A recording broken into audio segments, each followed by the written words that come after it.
Hello, welcome to Knitwhim Diaries. Today is Monday, October 19th, and my name is Knitwhim. Hi! Ever have one of those days where like everything is going completely by plan and then suddenly that one little thing happens and that's out of line with what you expected and just you suddenly don't know what to do? Spent like 4 solid hours cleaning today. My kitchen looks amazing for a change. I had acorn squash for lunch, which acorn squash and apples for lunch. So happy. And then I was going to record this on the computer and use the fancy microphone again. I'm not really sure if the microphone made a significant enough difference in the sound quality to make it worth the effort. I didn't really get any feedback about whether it was a significantly improved audio or not in the last episode, but I got onto the computer prepared to start recording with the fancy microphone only to realize that my husband was in the middle of an editing project of his own and I didn't want to risk accidentally like deleting it or saving over it. I'm still not entirely comfortable using the program yet, and I didn't want to accidentally lose all of his progress. So here I am back in my craft room recording just with the regular camcorder and the mic that's built into the camcorder. So we'll see what happens. So finished objects, I have 2 today, as it has been a few weeks since our last recording. The first one is the classic mitt pattern that I knit with the Encore Plymouth yarns. And I think, as you remember, I was kind of having a difficult time concentrating when I was making these, and I kept making color mistakes, and I just went with it and kept them. So the original plan was, which one do y'all want? The original plan was to do the mitten like this, and have the gray, and then the gray thumb, and then have the green and teal. The green and teal, that's the same color. The teal and purple stripes.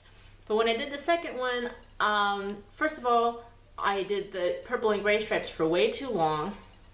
And then when I finally switched to teal, I did teal and gray on accident instead of teal and purple.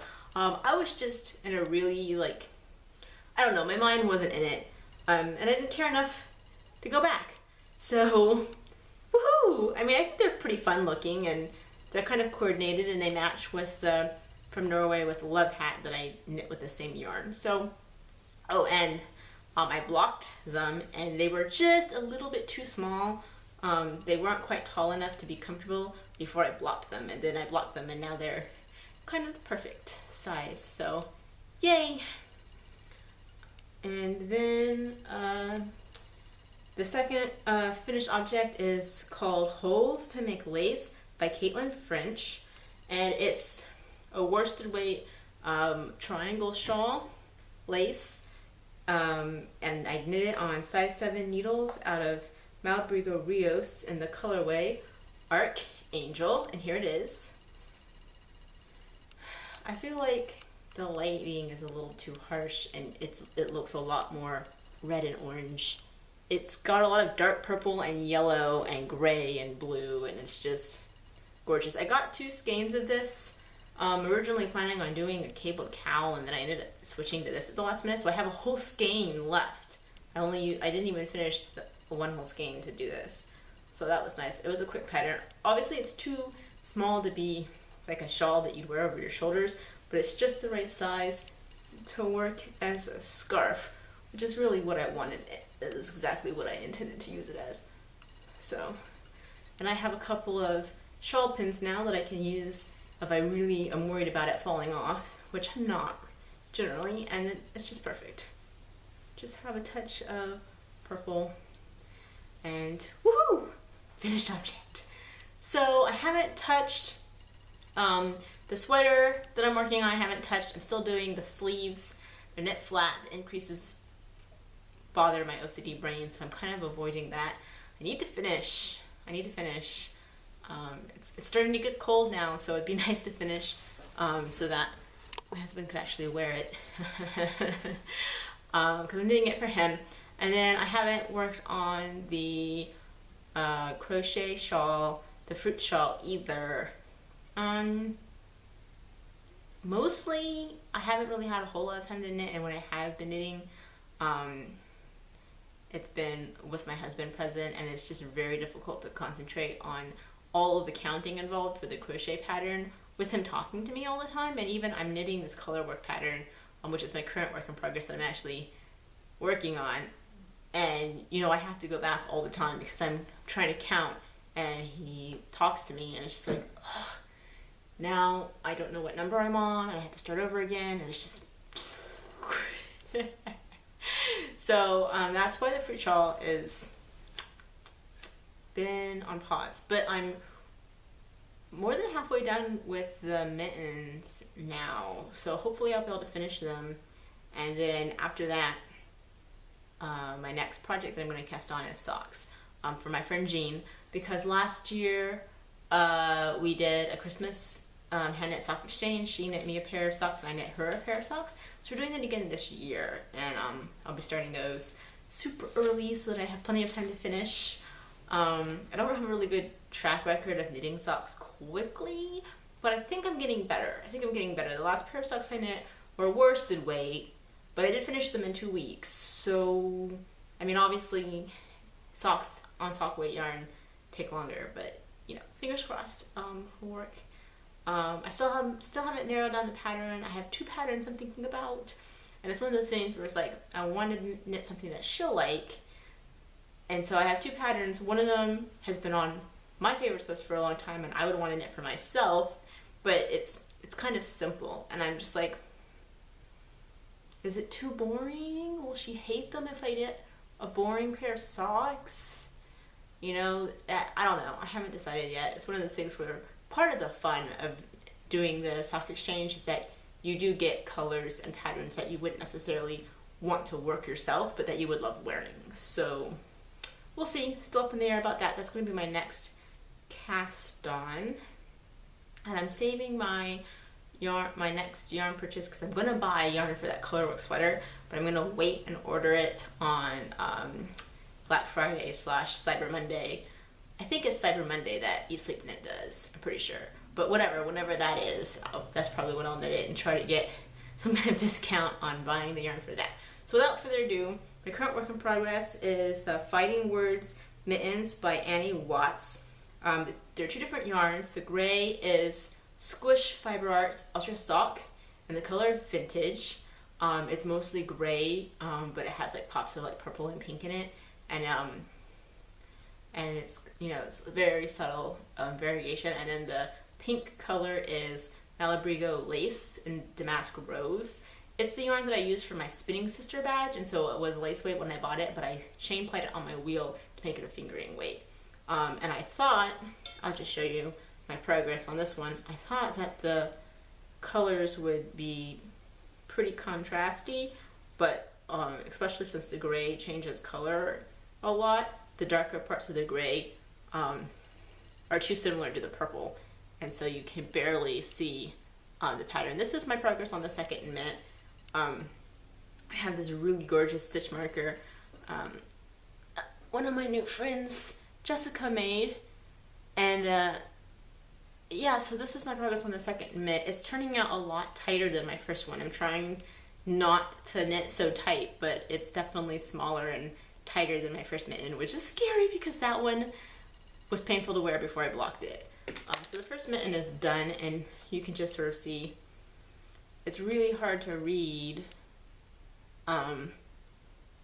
It's just not as bold as I originally had thought it would be. I probably should have done the pink on a gray background, or I don't know, the colors were too similar in tone. When I knit it, it was a little tight, but after blocking, it fits like a glove. Haha! So you can see how form-fitting and tight it is. This is how I love my gloves to be. This is why I prefer fingering weight mittens to worsted weight ones, but of course they're not as warm. These are going to be super warm because of the color work, the floats on the inside, give it some extra insulation. And of course, I will definitely be, where'd my mittens go? Oh, I will definitely, in the winter when it gets really cold, be layering, and I'll be wearing the mitten over top, the glove over top of the mitten, for extra warmth, especially when it's cold out. You really want your fingers covered, and then when you get in the car, be free. So I'm looking forward to finishing that. I'm borrowing a yarn bowl from my friend Jessica. She has a collection of yarn bowls, and I've always wanted one, but I've never got one. And so I'm quite enjoying working with it. It's definitely helping keep the yarn away from my cats, because you know, normally you're knitting on the couch and you pull the yarn to knit, and the yarn just like rolls off the couch and rolls off the floor, and then the cats get it. So the yarn bowl definitely helps with that. However, the yarn bowl does create a place where the yarn is moving, and is very interesting for the cats, and so they still like stare at the bowl, and they're very interested in why the yarn is twitching around in the bowl. But you know, it's an improvement. There's a slit for the yarn if you have a project that you want to move in and out of the bowl, and then if you're starting a new project, you can permanently attach it to the bowl with these holes. I'm not sure if I'm going to do that or not, because I like the versatility of being able to move it if I want to, but it's nice. It's really big, so I can fit my colorwork projects in there. And the coloring on it, isn't that so pretty? Gorgeous. There's a heart. Where's the heart? There's a heart somewhere on here. Oh, here it is. Do you see it? It's so pretty. So this is hand painted. That's just so much talent, like right there. Very excited. I like having pretty things. I think life is too short to be surrounded by boring or plain or ugly things. I think it's really important to, you know, enjoy the simple things in life, and to just surround yourself with pretty things, and, you know, things that remind you to smile. So that's my progress. I haven't really been working on any spinning. I got this secret smoggling box from Nunoko that's all like purple and gray colors, and I was going to participate in the challenge. They have a spinning challenge right now, and the prize is a smorgasbord box. But I just haven't been spinning a lot, and the challenge involved using a 3D knit, and I just didn't feel the colors I got. I love the purple and gray, but the other packets that came with it were a lot of rainbowy colors and like greens and reds, and it was going to be too hard to come up with one solid color to knit with, and I just wasn't really feeling striping those colors together. So I definitely am going to enjoy spinning it, but I didn't want to be tied down to the idea of using all the colors in the same project. So I decided to just sit out this contest and spin at a later date when I'm not being pressured by a deadline. So, and the spinning is so hard because I don't want to lug my spinning wheel up and down, because my craft room right now is upstairs. I don't want to lug the spinning wheel up and down the stairs. I tried keeping the spinning wheel up here in my craft room, but then my husband would complain if I came up here and spun. I want to spin for an hour or two straight, and he would be like, "Why can't you be with me? Why can't you bring your spinning wheel downstairs?" And he would just get sad that I wasn't in the room with him watching football. So right now the spinning wheel lives downstairs, but I have to keep this blanket draped over it to keep the cats off of it, because my cats have knocked the spinning wheel over in their attempts to get the wheel off the fiber off the bobbin before. So it's just this huge hassle. But I am going to try to spin. Probably today I'll take it out and spin a little, but I'm still working on that blue bat. It's not exactly the funnest spin ever, but that's all. I was going to try to show you the color picker on Eat Sleep Knit and show the colors I'm sort of leaning towards for the sweater, but computer issues galore, so that didn't happen. But I might not edit this right away, so if I have time later, I might record that separately and then like smush them together as one video. So yeah, that's all for now. I hope you guys are doing well and enjoying your knitting. I don't know how the weather is where you're at, but we're having some flirtation with the idea of it being fall. We'll have one day where it's like 85 and then another day where it's like crisp and chilly and you have to put on a hoodie, and the temperature just keeps fluctuating back and forth. But I'm really looking forward to the temperature evening out and just having straight fall weather. So I hope that you get some hat and scarf weather in your future soon, or you're experiencing it now. And I will talk to you when I talk to you. Cheers!